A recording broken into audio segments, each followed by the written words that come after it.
Well, if we're gonna find any ghosts, we better split up. You're listening to Never Split Up, a horror movie podcast. There are certain rules that one must abide by in order to successfully survive a horror movie.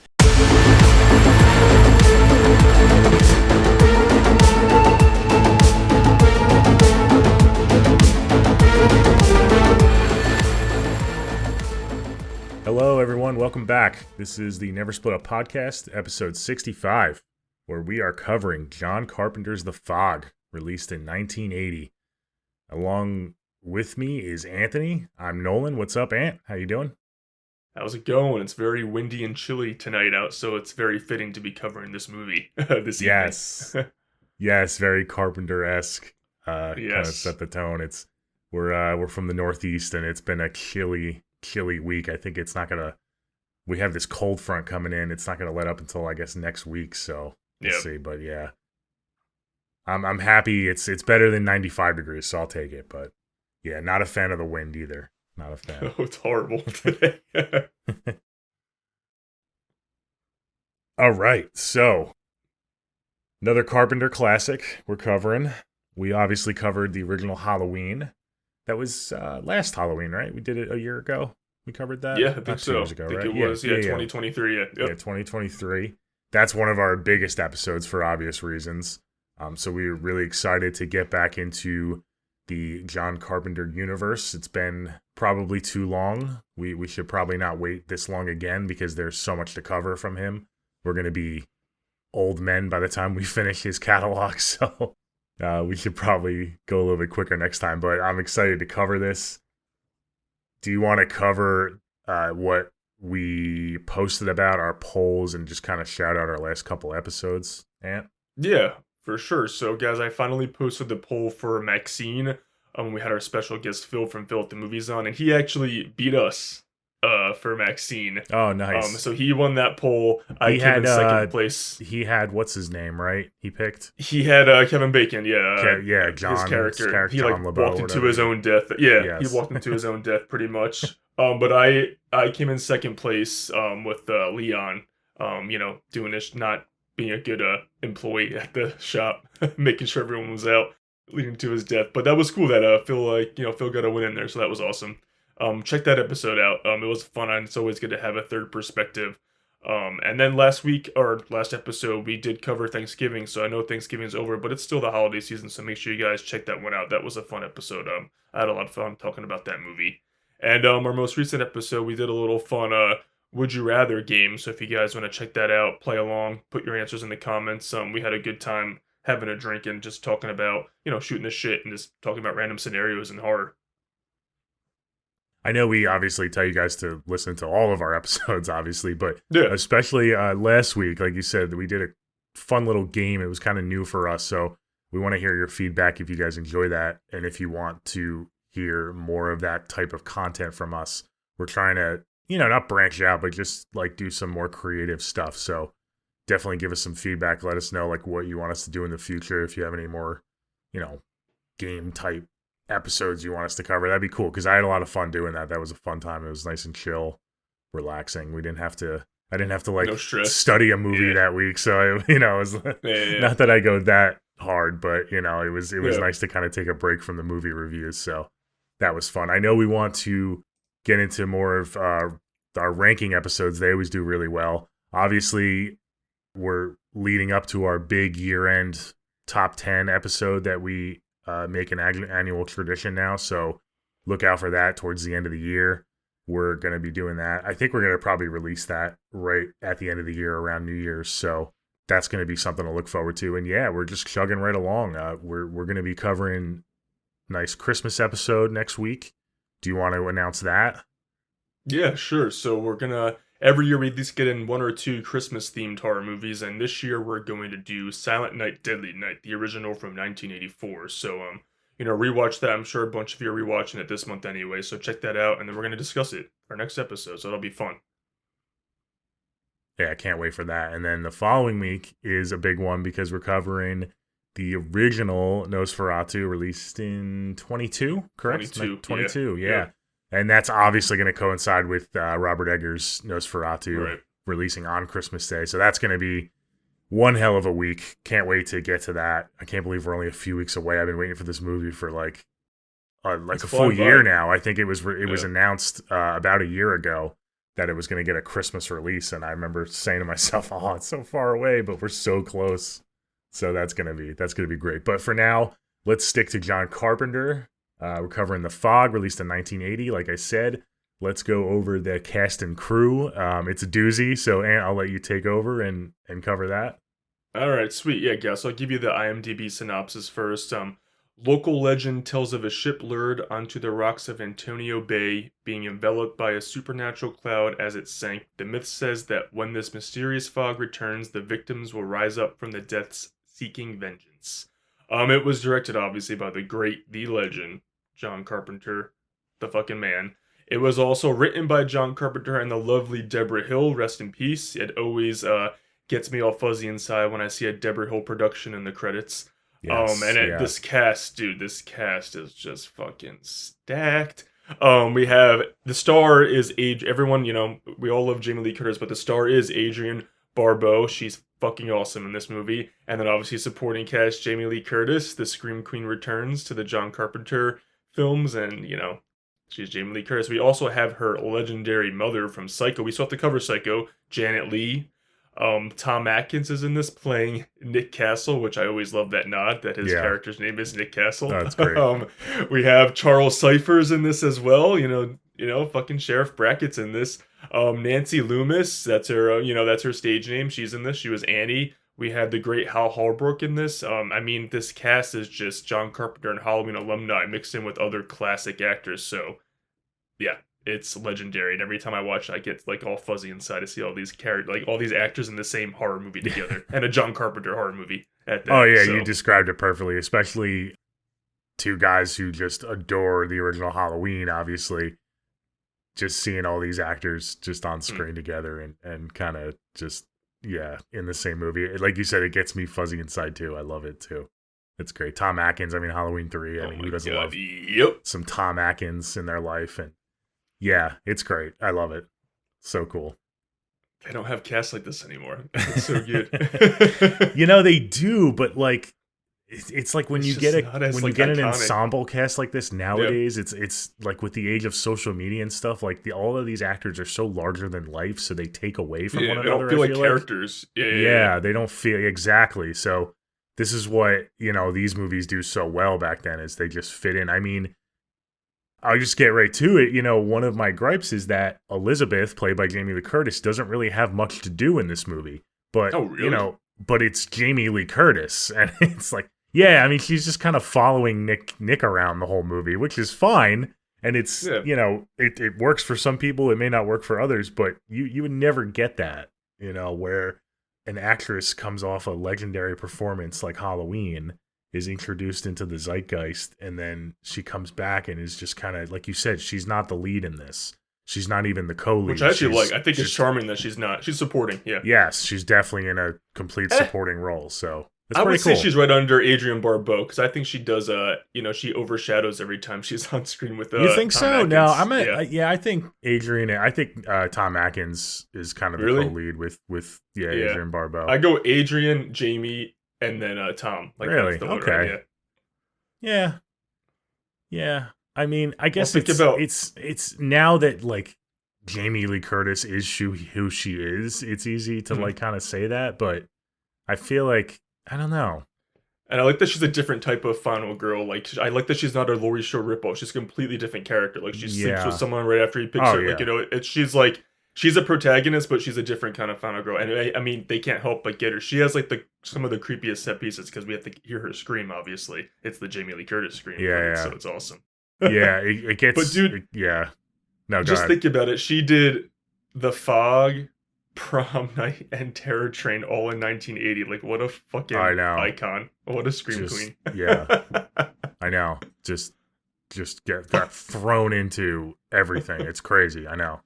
I can't wait to cover Prom Night. That's going to be really fun. Yeah, I can't wait to cover Terror Train because, I've never seen that, actually. Oh fuck! Okay, I don't think I'm I've not ever gonna say seen that. anything. Yeah, Okay, shit. I don't think Alright, I cool. have. No, I don't. It's think a I New have. Year's movie, so Yeah. Okay. Yeah. Maybe next year. We're a little busy this year.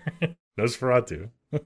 But no. Yeah, no. That's cool. Yeah. No, I don't think I've seen that one. But yeah. Wow, All right. I didn't know that. Let's Okay. get into the overall thoughts. Then I'll let you go first. Kind of talk about Okay. this movie a little bit, and then we'll just dive in. Okay, guys, I absolutely adore this movie. I love it. I'm not gonna give away my John Carpenter ranking because obviously we're gonna do that one day. Yeah. But no judgment, but I'm not a generic person who has like Halloween in The Thing in my top two. If that gives any hints of how I feel about this movie, I'm really in love with this movie. It is. I love that I love that he like pivoted from slashers and he wanted to do something different. He just didn't want to do a Halloween like, oh, let's do another like, knife stalker movie, slasher movie. I'm happy that he wanted to make a supernatural, moody, and atmospheric film because if you know John Carpenter, that's what he excelled with Halloween. It just happened to be a slasher movie. This movie, I almost love that it's a supernatural movie, but it can also be looked at as a supernatural slasher because there are kill set pieces and it's not like a ghost that like possesses you really. It's a ghosts that are gonna come and kill you. Literally. And some of them do get hooked in the neck or stabbed. So I like that it's supernatural, but he doesn't fully abandon the slasher roots. And I just feel like the town of Antonio Bay, it's so isolated. I just feel like I'm there. It's just the production value is next level. That fog, I never thought fog could be so terrifying. And when it creeps up, it's so damn good.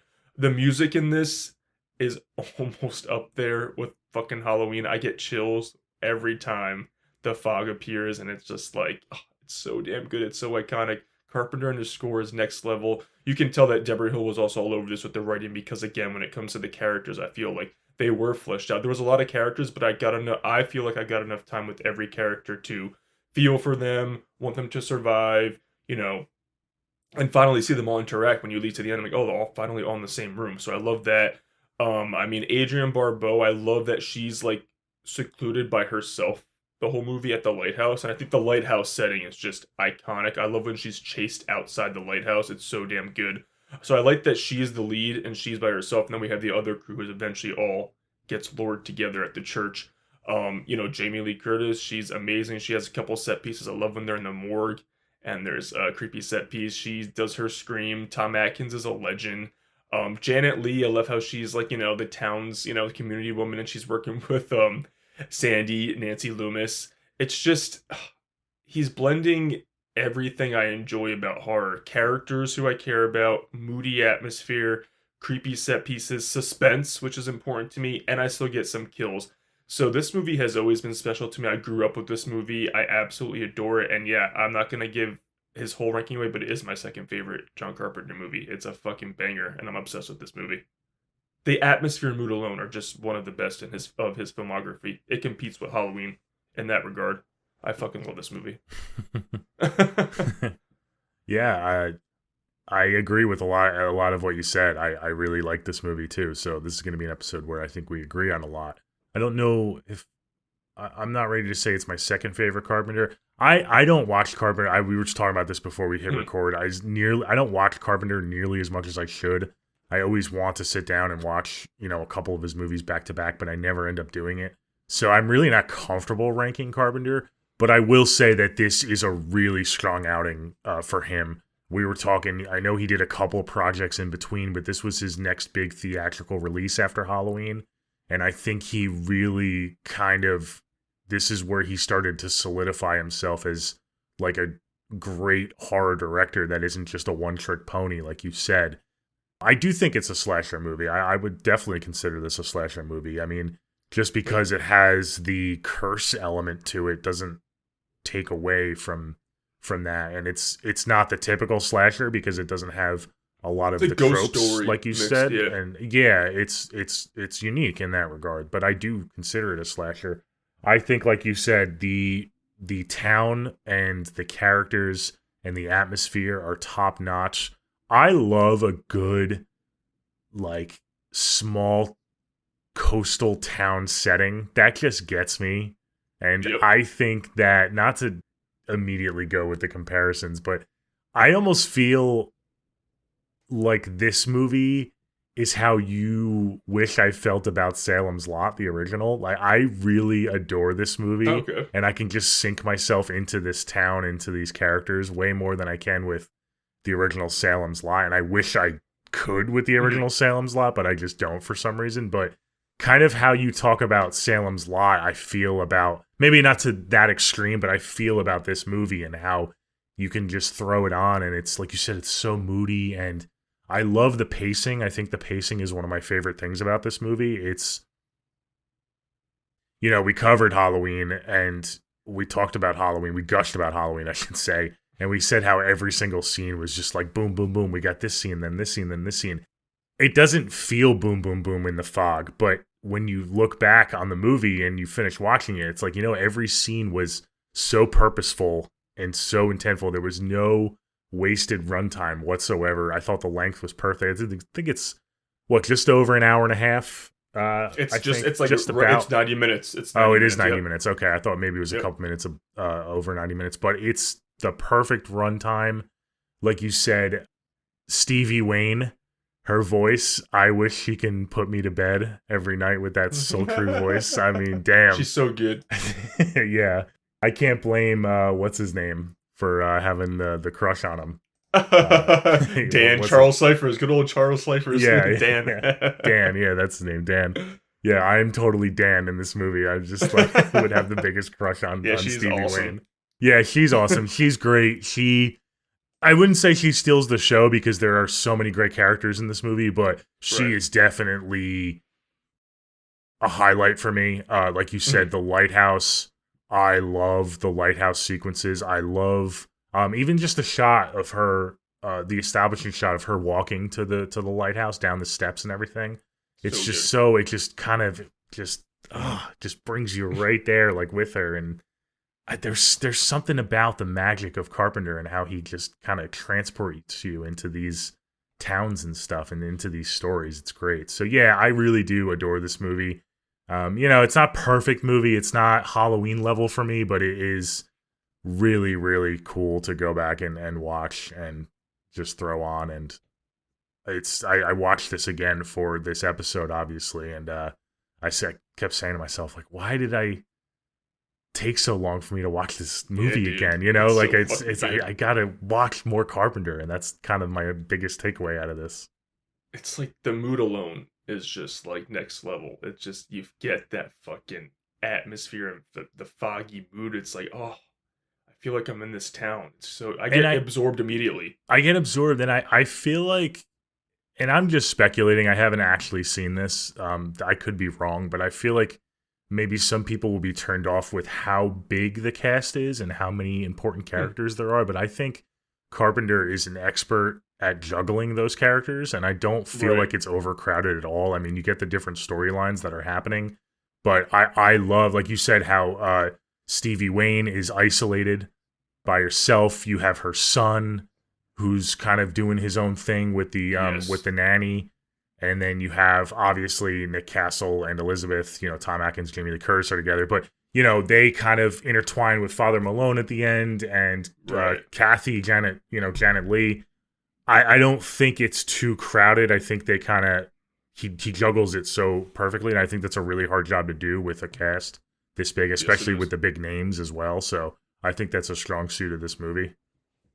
Oh, I agree 100%. It doesn't feel like we're just like cutting quick to each scenario. It's like naturally blended, and it's there's a flow to it. And I think that takes a lot of talent as a director, because we've talked about movies already that the cast feels overstuffed and it's not managed well. So this movie, you know, props to him. He's able to blend. When you have a movie like Halloween where there's like a couple characters and then we're really focused on like Laurie and Michael, and then, you know, a couple, then versus this where he really had a lot to juggle. You see like the talent, and he had more confidence, I would say, going into this one to handle that many actors. And we've been talking about production value in The Fog, so might as well mention Dean Cundey. He's also the director of photography for this, and he did Halloween and Halloween 2. And, you know, that guy's a fucking legend, master too. I mean, the movie looks so good on my 4K. I'm like, oh my God, this is epic. It's so good. He killed it. While we're talking just broad strokes, I do want to highlight, I picked up on this. Carpenter is so good at, especially in this movie, he's great, obviously, at the tension building with the set pieces and the kill pieces. That's the obvious, like everyone knows that. But he sprinkles in little set pieces and little moments throughout this movie in particular that are almost fake outs that kind of build your suspense. The one that stood out to me this time around was towards the end of the movie when, Kathy is making her big speech to the town, and the fog is rolling in, but you don't quite know where the fog is rolling into, and it almost feels like those people are like getting set up for like a slaughter. But it never happens. Yep. But the way the like you said, the score, I didn't even mention the score. You brought out the score. The score is magnificent. I mean, he's so great at building that tension, even if it's not, there isn't always a payoff, but it's never, fake or overblown. It's just subtle enough to keep you on edge and keep you uneasy. And I think that is really highlighted in The Fog.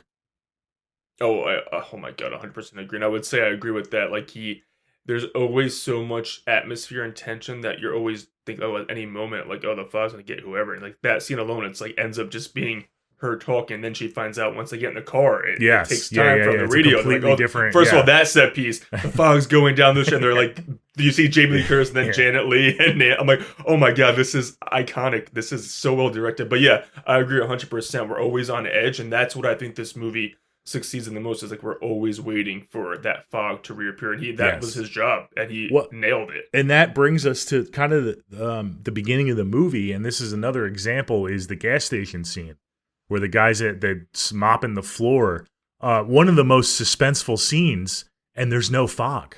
He does not reveal the fog right away. He gets the eerie, suspenseful scene. You have, the car alarms go off eventually and all that stuff, but you have the gas thing tip over, the gas nozzle, but there's no fog in that entire scene, but you still feel it, especially after you hear the campsite story at the very beginning. First of all, I love a good campsite story that we open up with a ghost story, so that's that's just sets the mood right there. You know what I love too, and obviously spoilers ahead.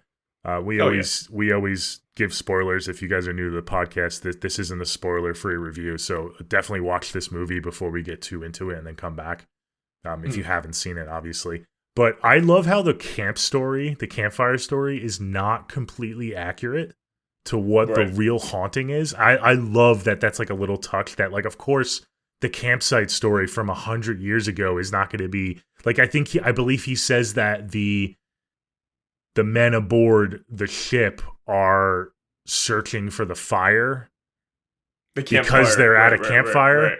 And I just love how I don't know if he intentionally tailored that for the kids or if that's just how the story evolved, but that's not actually what happens at the end of the movie. They're just looking for their money and their gold. So I picked up on that. I'm like, that's just great. But that's cool. And that's honest, because as the decades go on, the story would change. Yes, legends change and evolve. So I think that's smart. It's so smart, and it's like that's why Deborah Hill is so legendary, because most writers wouldn't think to do that. They would just use this as an excuse to do an exposition dump and tell you what's about to happen. But no, they're clever and they're smart, and they kind of lead you astray. I mean, it's not a huge detail that like is like a big twist at the end, but it's just little things that make it like really believable. It's so cool. And I just love how like you eventually find out that like they use the gold to just establish a town, and then that's why they're like, this town's fucked. Like they're coming. So I don't know. I love the legend of but this. they still have the gold. Exactly. It's like, wait, did they spend the gold? Did they just like show it off? Like what? It's so funny. And they're really after poor Father Malone. Like they're really tracking down, because I guess it was his grandfather. Yes. There's a whole lore to it, but I love the lore. I love the lore. So that's the ghost spooky vibes I love. What'd you think of this whole opening? Because then we get Father Malone and Bennett, played by obviously John Carpenter, little cameo. They're great. I love it. Yeah. I love it. It's so creepy when he just disappears. I love it. Yeah. I fucking love it. I thought it was the perfect way to establish again what kind of movie we're getting, the atmosphere. And I always smirk when I see him on screen, John Carpenter interacting with Hal Holbrook, legendary actor. But it's just, it's perfect for me. I always chuckle. It's established. Sorry to cut you off. I always chuckle how serious Carpenter takes that scene too. He's like, Bennett is so like serious in his line delivery. You could tell he's not really an actor by trade. He's kind of, obviously he's a director, but I always get a chuckle every time I see him in that. It's so funny. Yeah. No, I do too. And I love that he appears in this one. He's like, hell yeah, I'm doing the thing. I wonder if it's just like they didn't have a better option. So Carpenter's like, fuck it, I'll do it, I could see it being like that. He's just, we're getting this done. Because this was another, independent, lower budget film, Yes. right? It wasn't some big studio backed movie, right? No, it was another independent production. It's made for like about $1 million. They came to him though after obviously the success of Halloween. They wanted to partner with him. I forget the production company. Yeah. Or who the studio was distributed by. But yeah, it was still low budget, and it did really well. But it really, really just established a cult following as the years went on, as many of his films do.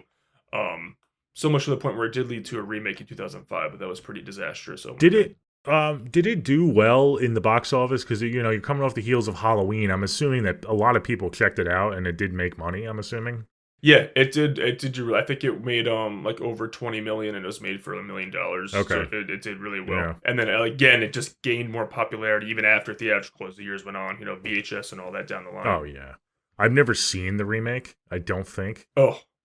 I've heard. Oh my god, it's a travesty great. to the original. Yeah. Oh it's got what's his name? Tom Welling or whatever, the guy who plays Superman. Yeah. I've never seen it's it. so bad. I actually watched the trailer the other day, and it didn't look. Oh my god, great. It's horrible. And we love our early cheesy 2000s movies, but yeah, I was like, I don't know if I need to watch this. It's a real disservice to the original. Did they? Like, how is this what you're doing? Fuck? I hate it. I hate it. I can't do it. Some things should just be never touched. Exactly. Yeah. Exactly. Yeah. All right, so then we get to one of my favorite parts is the Father Malone jump scare when he jump scares Janet Leigh's character when he just comes out of the shadow. That's one of my favorite jump scares. Yeah. It's so fucking great. That too. It's like, what was he doing? Was he sleeping? Like, what was he just like sleeping in the shadows? We have to jump scare the OG Scream Queen. I know. That was great. So yeah, we get obviously Father Malone finds the book around midnight when everything goes to shit. The whole town basically weird shit happens. Right. Car alarms go off, and that's when we're introduced to Nancy Loomis, his character Sandy. Mm-hmm. She plays a big role too. I mean, I think she has an important. I love her dynamic with Janet Leigh. I think they do great, and I love how they kept. Because it was very easy. It would have been very easy for them to keep Janet Leigh and Jamie Lee Curtis together, but I love how they're split for 95% of the movie, and she's kind of doing her own thing with Sandy. So I thought that dynamic was really, really well done. And again, kudos to Nancy Loomis because she's also playing a very different character from Annie. Yes. So she has that versatility as an actress as well. And I really do think I like them together as a team when they were in the car, like at the end of the movie. Not to jump around, but I really felt that chemistry and relationship. Like, she's looking at her. They're a good team. It almost feels like, Deborah Hill and Carpenter wrote Nancy and Jamie's characters so differently for The Fog just to showcase their range and to get them out there and show audiences they're not just the babysitters from Halloween. So I don't know if that's true, like if that was intentional, but yeah, you're right. Their characters are so different. So it's cool to see. It's fun to watch. Oh, I agree 100%. I mean, the whole cast kills it, but I someone like Nancy Loomis, she can get lost in the shuffle, but she doesn't. No. She stands out when she's when she has her scenes. I think she stands out front and center as well. Yeah, no, you're right.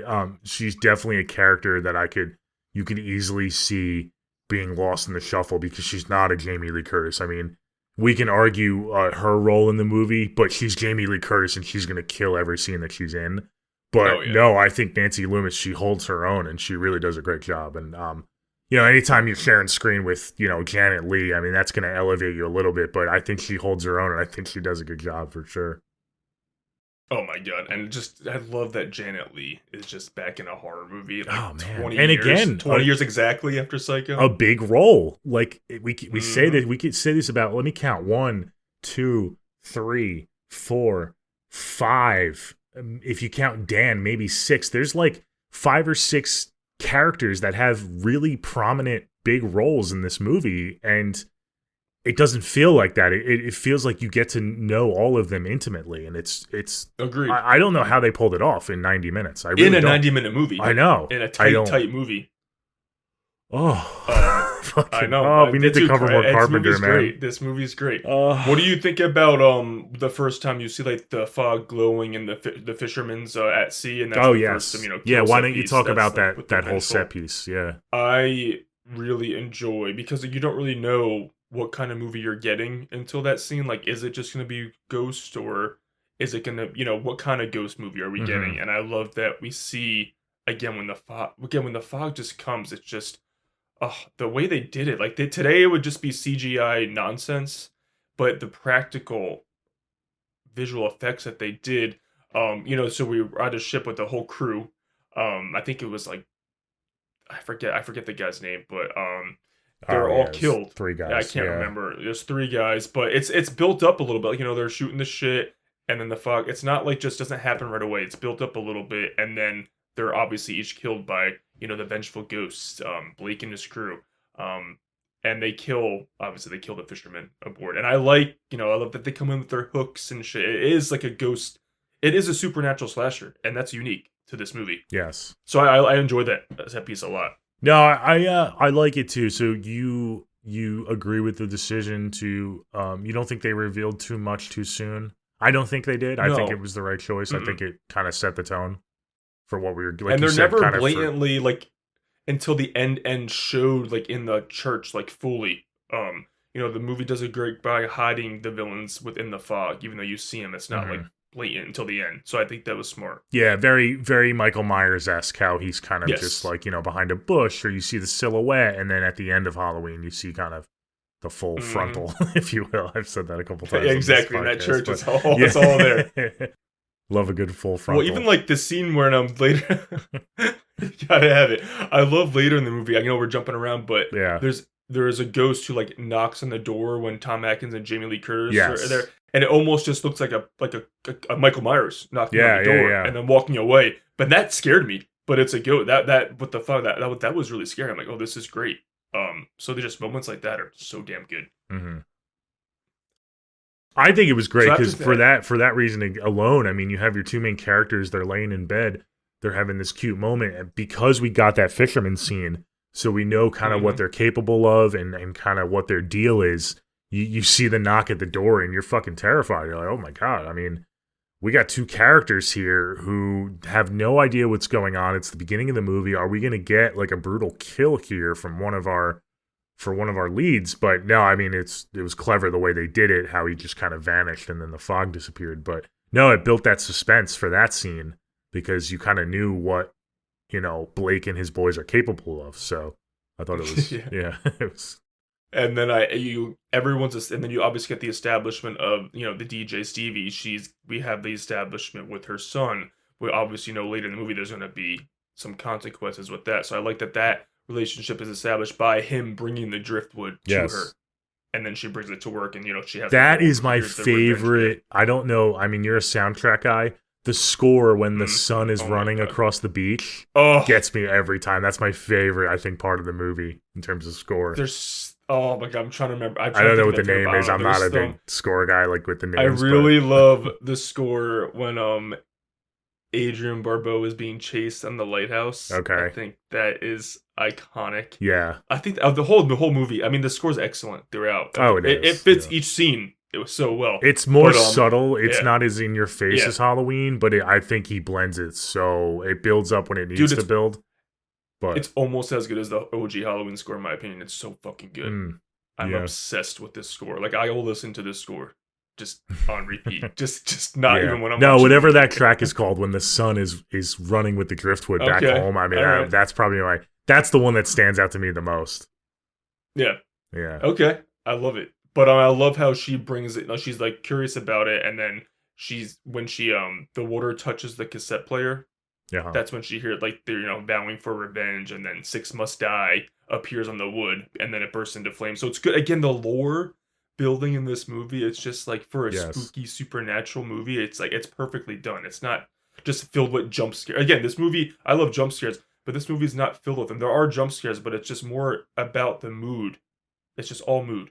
Yeah, it's not about the jump scares, but the jump scares are very effective. There's one or two that, especially Dan, when was it the Dan? Yeah, the Dan jump scare is pretty effective. Oh, it really gets me every time. I mean, so they're not prominent throughout, but when they're done really well.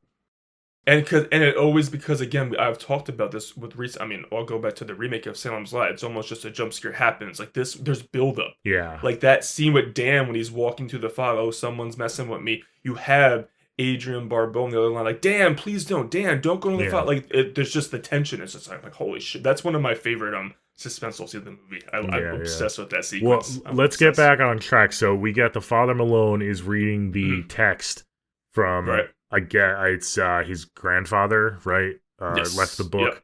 He's reading it to Kathy and to Sandy. They arrive at the church. And I love this. I love how he's kind of just reading the entire account. He pretty much finishes the entire record of what happens. And then I love how he goes, I couldn't read any further. It's like, what further was there to read? You read the whole thing. I thought that was so funny. Yeah. Like, what do you mean, dude? I like that that's who he shared it with, dude, because everyone had, because you have a lot of like Tom Atkins is doing a lot of investigating. Yeah. And then you have, that's because that's his, that's Tom Atkins. And then Adrian Barbeau's doing her more curiosity too, because what she found with the son. So everyone's finding the information out in different ways, and I think it's smart. Yes, it is smart, because normally you'd get the guy, you'd have Nick Castle investigating, and then he would get that from Father. He would get that as a clue, but no. You're giving it to people that are he's just telling it to, Kathy and Sandy, who are just like, okay, like, what do we do with that? Like, that's like, weird. We gotta prep. We gotta tell. We're celebrating the town. We gotta prep. So they get that. Yeah, it's almost like, it kind of teases you a bit, because if only all the characters, especially, Stevie and Nick, I feel like if they would have met sooner, they could have put the pieces together. And I give credit to our final girl. I consider Stevie the final girl of this film, the main final girl. I think you do too. Give credit to her, because she's very smart. She figures it out, like, with not a lot to go on. Just kind of, and she questions things. Like, once she sees the fog, it's like the fog's going, like, that's not going with the flow, whatever she says with the water, like, it's going the opposite direction of the wind. It's not going whatever. Yeah. So I'm like, she knows, like, some shit's up. Yes. So I think she's the lead final girl, but I love that all of our ladies have their final girl moments in this. Like, again, you have Jamie Lee Curtis has a couple creepy set pieces with her scream that we'll definitely get to. And I love how at the end you would think that, again, I know I'm jumping around, but you think that, like, Nick will be the one after they rescue Stevie's son, that he would be the one driving and getting away. But no, Jamie Lee Curtis is in the driver's seat, and she's the one driving them away and, like, fucking speeding away from that fog, doing her master driving skills. I love how John Carpenter, he gives credit to all of our leading, because that would be a typical, like, I'm the man, I'm going to be the one driving us out of here. But no, Jamie Lee Curtis does. So I love it. I love how it all plays out. Yeah, me too. No, I think, again, it's balanced so beautifully. Everyone has their moment to shine, for sure. I wrote another quote down. I mean, Father Malone has all the quotes. He was great in this. I fucking love Hal Holbrook. He's in his own little world. When he goes to them, he's like, "We're all cursed, Mrs. Williams, all of us." You're like, whoa, okay, Father, like, settle down. Like, let's not jump to conclusions. I mean, he's definitely taking it seriously, and he's freaking out right away. Yeah. Again, I'm going to give props to him, too, because Hal Holbrook, I love that he's in a movie like this. Yeah. I just love that he's all in. Like, he's going, like, he's nose diving into it. He's like, I'm going to give it my all. I'm having a blast with this. You can tell that everyone's having fun being in this movie. So, yeah, he killed it. He killed it 100%. Yeah. What about when they go on board Elizabeth and Nick, and I love the scene when she's sitting and you know that a corpse is gonna pop out. So that's when you get your Jamie Lee Curtis scream when the corpse falls on top of her. Yeah, I'm like, oh. So I watched this streaming, and I don't know if it was cut weird, but is this a thing where, like, that she screams and it cuts very abruptly? Is that, like, the normal cut, or did I watch, like, a weird cut? I know it falls on her and she screams and then they run in the room. I can't remember how it cuts though. Well, the version I saw, because again, I don't really know versions and stuff. You're a physical media guy, so you might know more. But it she screams and it cuts version. to, I think, Stevie. It cuts to a completely different scene. Nobody runs into the room. It cuts. Oh no, wait! They run into the room after they're in the morgue. That's the scene. That's the morgue scene. Yes, but I'm talking about on the Seagrave on the boat. She has like her big scream, but it's like a very abrupt cut, and it's like mid scream. I thought that was a little bizarre choice because I would have liked to see that scream breathe a little bit more. I don't know. It might cut. Who knows? It might cut like that. I'm not sure, but I think it might. Yeah, I don't know. It might be her scream. Her scream is the transition. Yeah, it is. I'm assuming it's the theatrical cut. I don't think I got any like weird TV cut. Yeah, it should be. I watched it on. I didn't watch it on any Fugazi. You watched it on like streaming service. Like Amazon Prime. Yeah, or something like that, I think I was on Prime. So, but no, I thought that was kind of weird. But yeah, iconic. I mean, nobody does it better. I'll have to rewatch the 4K again just to make sure. No. I just thought it was like maybe they could have held it like a second or two longer. And I thought it was weird that they not only they cut it to like a completely different set piece and a different character. Right. And because I think after they cut it back to a different character, they go back to that, but they're just in the morgue now in the autopsy room. Then she gets another set piece in the autopsy room, which I think is also terrifying. And that scene reminds me, now that you brought up, it reminds me of Salem's Lot. Yeah. A lot of similarities. I will say, yeah. It does. It does remind me of that, yeah. But I love him, like, girl, she has her back to that body, and you just see him move up. I'm like, and I like how he doesn't pop up, he's slowly walking towards her, and then all he does is collapse when he touches her, but it's so effective and creepy. I mean, again, John Carpenter can't help himself, but getting Jamie Lee Curtis to have multiple screams, and she delivers in all of them. I'm assuming that you appreciate this as well, but this is one of my favorite scenes, the medical examiner scene, when he does, not just for the tension building and all that, but it opens up the lore, but it doesn't explain it. So, the questions I have are, is Blake recruiting? Is he part of the crew now? Is he, like a zombie? Why did he get up from the table? So, I mean, they never quite explain that. And I think that's pretty cool that you don't get like a full answer. Right. And you have all these things, like he has like the number, like after he falls down, like there's the number 3 carved in the floor with like a scalpel. Yeah. Like you have these weird little like hints and vibes. Obviously 6 must die from the beginning, so obviously there's a countdown. Yeah. But it's mysterious enough to keep you invested. Mm-hmm. Yeah. No, I love it. And I also love my favorite. I don't know. My favorite set piece might be. I love this Charles Cypher set. His death scene's so good. I love, and it's because of him and Adrienne Barbeau, and obviously Carpenter. Yeah. But what I also love, because it gets to me, is when Stevie, because after it's all like in the town in the fog, Stevie begs the listeners to go save her son, and that set piece to me is awesome. When the fog's coming inside the house and, the babysitter is like, oh, go shut the windows. I'm like, oh, fuck, bitch, the windows aren't shut. You guys are fucking fucked. Yeah. And I like that the ghost ends up, like, the ghost kills. Like, once he turns away, the ghost kills the babysitter. The old lady, And then you have Andy waiting in his bedroom and the fog slowly coming in. And then thankfully, Nick and Elizabeth arrive, Jamie Lee Curtis and Tom Atkins arrive and save him in time, but that's because she's begging. And I love how it's just on the radio. They're like, oh shit, we're going to go help. We're going to go drive around. So I love that set piece a lot. And then after that, when they take Andy into the pickup truck, Jamie Lee Curtis is trying to like get it out of, the classic, I can't get it out of park. And the ghost is slowly coming to the window of the car. I love that set piece. That might be my favorite, actually. I don't know. I like the lighthouse set piece too, though. They're so fucking good. Yeah. There's this back to back. Yeah, they are. They're back to back. So it's almost like they all just kind of mesh together. It's like one big, it's one big payoff. Mm-hmm. Not that it's a slow burn, but it kind of is just building. Well, it is until it isn't. It's building. It is until it isn't. Yeah. So I don't know. Once he hits that point, it's like nonstop. Like holy shit, John Carpenter. I think this happens before that sequence, but my favorite. In terms of like technical aspects of this film was when the foghorn starts going off and you get all of those landscape shots and those shots of the town and the field and the water and stuff, and it's just going back to, back and forth between different parts of the town, and you hear the foghorn in the background. I think that happens right before everything goes to shit. I think it happens like right before it like fucking goes into chaos. Yeah, like right before the fog takes over. I love that. That was like one of my favorite moments of the movie because it's like it's almost signaling. Like obviously, I mean it's a foghorn, so it's like okay, here we go, But I just love we can't talk enough about these shots. It's such a beautifully shot movie. The shots of the water.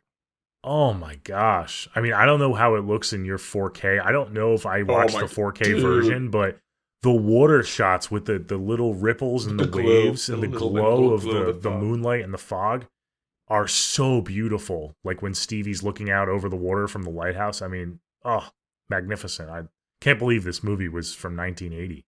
I mean, I know, dude. Geez. And again, if today, watch The Fog 2005, you'll see what they did with The Fog. Whew. It's so bad. But again, I love how Stevie, after all the shenanigans, she's advising him. I love the radio scene when they're all driving in the car, like fighting and trying to escape the fog. She advised like everyone head to the town's church, but she can't head there because the lighthouse gets trapped. So it's like, oh, this girl's stuck and she can't go to her son. She's isolated. So John Carpenter does a really good job of making her feel like she's almost like hopeless, but she still has fight in her because obviously we see what she does. Like, no, it's great. It's really clever. I love, again, it's a very small town, coastal town. I believe it's California that they're in. I immediately think Northeast when I think scene sounds like it because we're from the Northeast, but I know it's California. Yeah.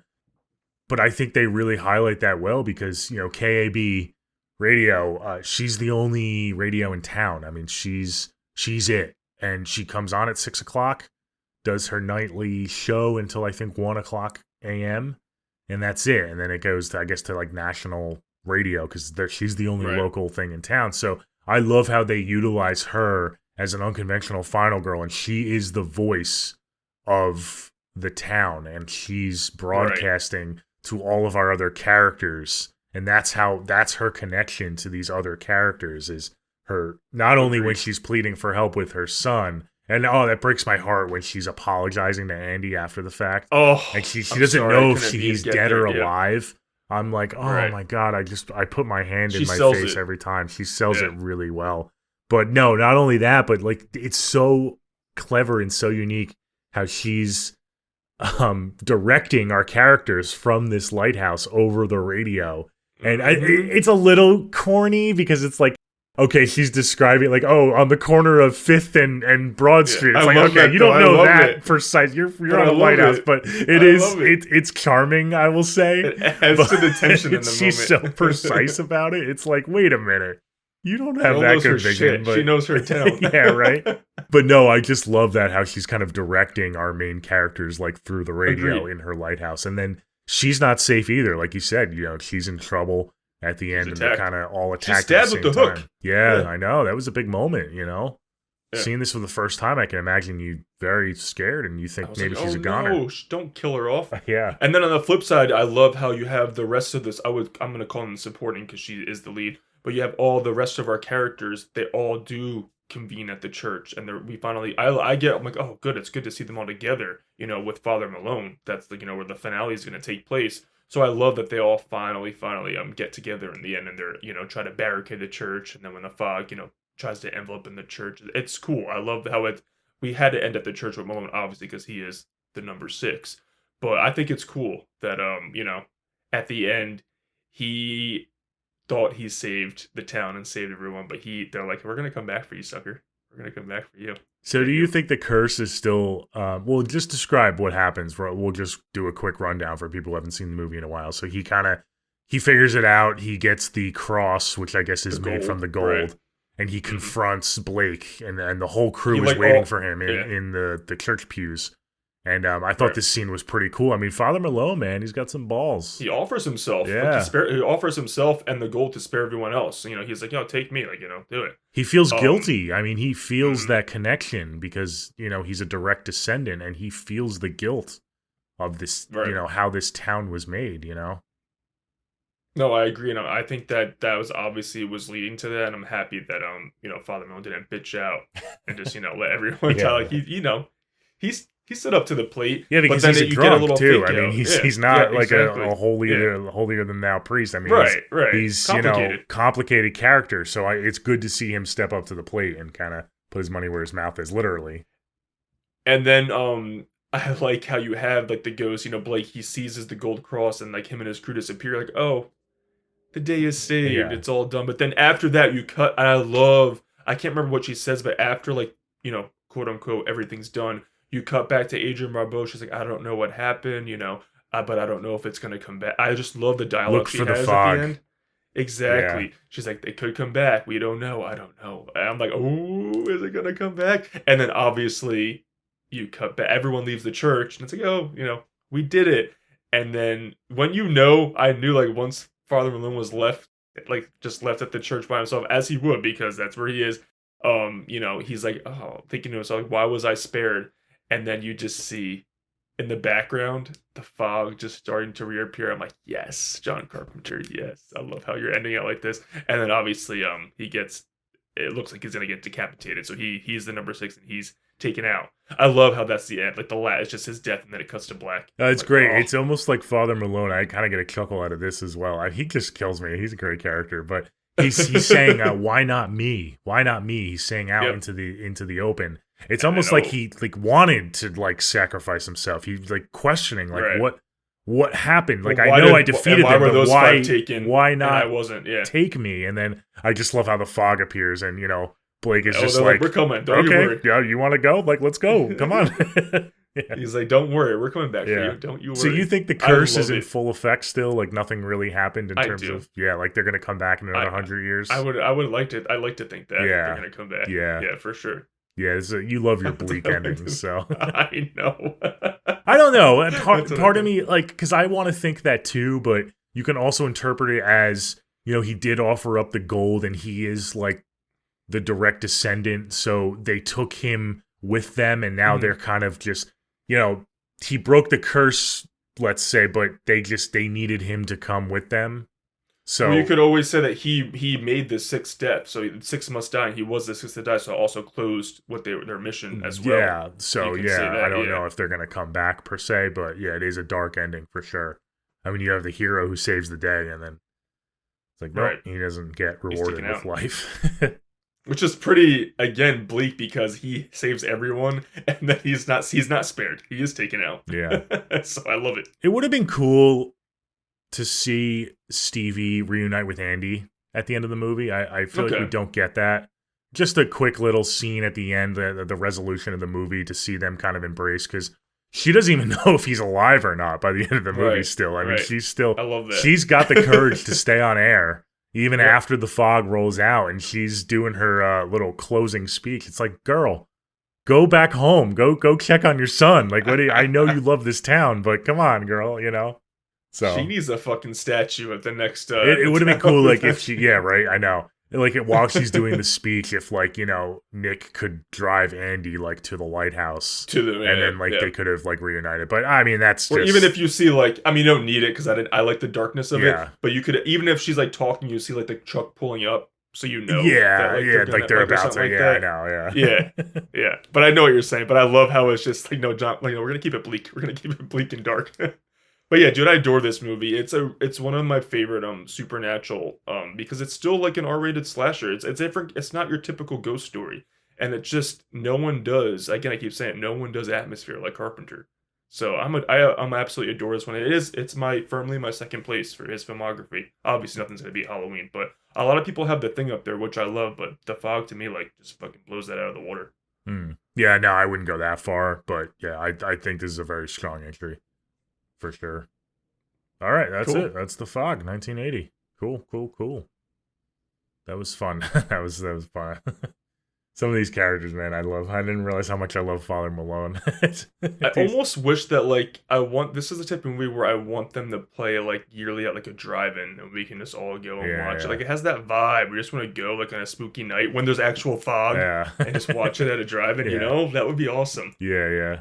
I know. Like we live near the water. If we can go like Yeah. on the bay or something, and they can like do like a projector or something, that'd be cool. Yeah, yeah. Or even like a lighthouse. We go to like the local one That's of what I'm local lighthouses. saying. Like, Yeah. I don't know. This is the vibe. I just want to watch. It would this be movie in cool. that Like setting. even if we did like a backyard projector, and we did one of our backyards like on a cool spooky night, that would be a cool vibe. Because we get those foggy nights here too, and that would be fucking awesome to watch this in the fog. For sure. All right, let's get to our never split up moments. I'll let you go first because I believe you beat me out for Maxine. So yeah, I still have to post our Thanksgiving guest. Look out for that one. That's going to be a tight poll. That one's going to be a good one. But I'm going to go again, guys. Just a reminder, because we didn't do a poll last week because we had that fun episode. Noel and I just pick a dumb moment from the movie. It can be a character doing something stupid. It can be a villain doing something stupid. And you guys just vote on which moment you agree with more. It's fun, and we want to hear your moments as well. But I'm going to go with Dan, Charles Cyphers, because, you know, Stevie's literally yelling he's like, oh, she's like, there's something weird with the fog. And then you see the fog, and someone's knocking on the door, and there's, you know, no one there. He's like, oh, someone's messing with me. And he goes to open it. And she's like pleading with him, and he can still hear her because he's talking, even though he's not with the phone. He can, because he's yelling at her. You know, he can hear her screaming, and he's like, "Oh, don't worry, honey." So I'm like, dude, she's pleading like on the verge of tears, like, "Dan, stop, Dan, don't go in the fog." He just opens the door right into that fog, and he literally gets fucking murdered. So I'm gonna go Dan. Dan was a dummy. yeah, he was for sure. But I love Charles Cyphers. So I was going to go sleaziness. with, I can't go with my girl Stevie. I was almost thinking about going with my girl Stevie, bringing the wood, piece of wood and stuff. But that's, no, I can't go against She was my girl investigating. Stevie. She was. I got to go with the other obvious one. It's the babysitter, Mrs. Kobritz.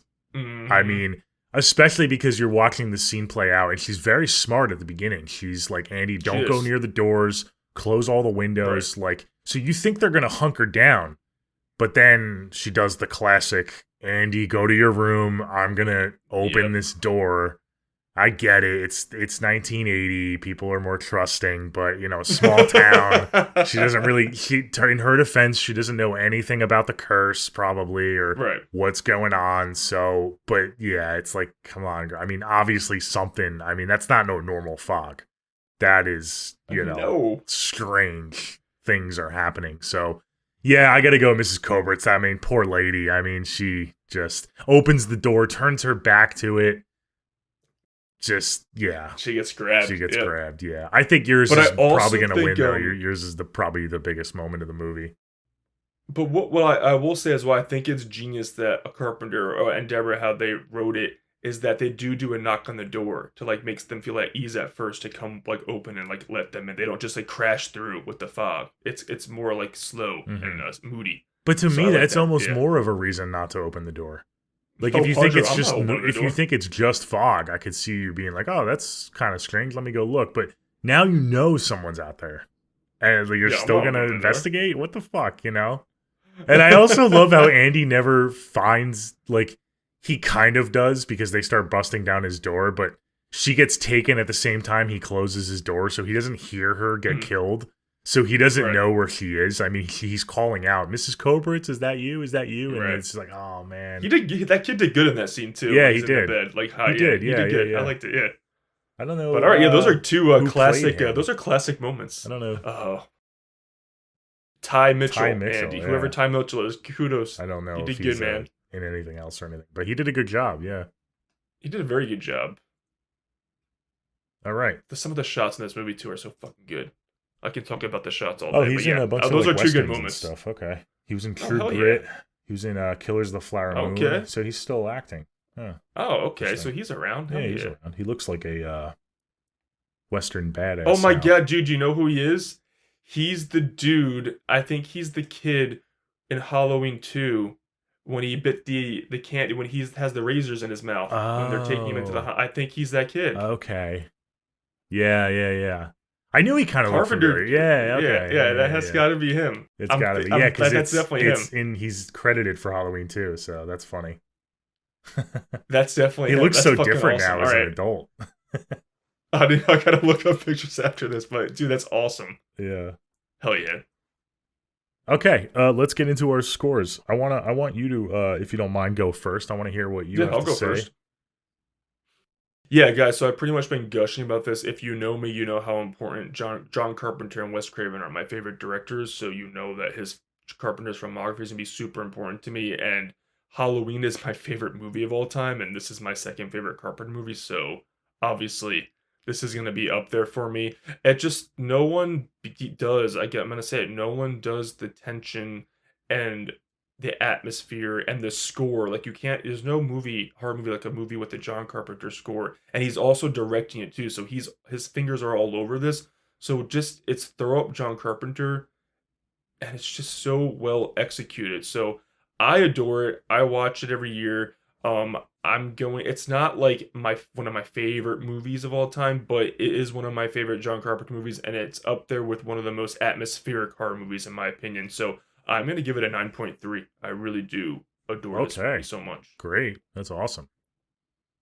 Cool. No, I mean, everything you said, it's a great watch. I like I said before, I don't watch this movie enough, and this is going to give me a little kick in the butt. Maybe this will be a yearly rewatch for me as the weather gets colder.